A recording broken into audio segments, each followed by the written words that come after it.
number 3 is that there's nothing I can do to prepare for this alone. If I'm all alone, I don't have any training partners, how am I ever going to get a feel for multiple attackers? Now let me be clear here.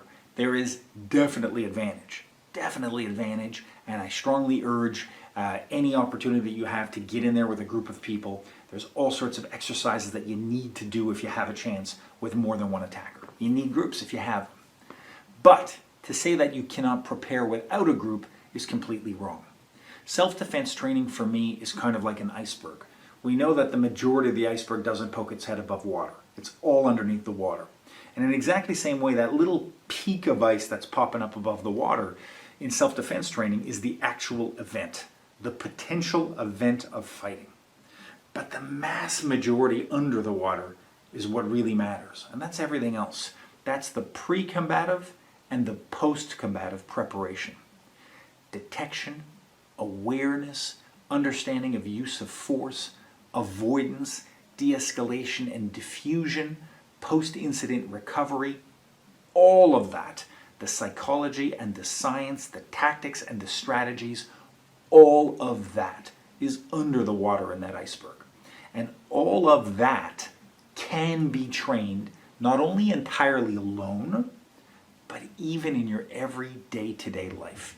We have thousands of opportunities in our everyday life to work on detection and awareness and handling our posture, movement, breathing, stress management, and control.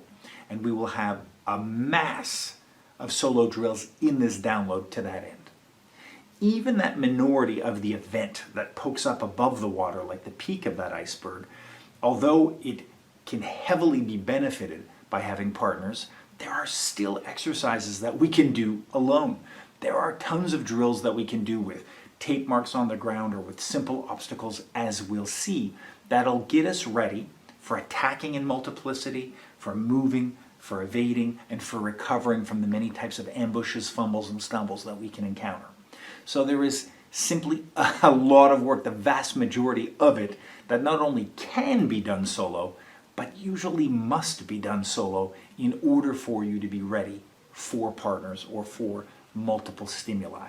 So myth number 3, you need a group. Not absolutely at all true. You can do tons of this alone, and we need to accept it, and we need to take that responsibility now so that we can start improving our response to multiple attackers every day.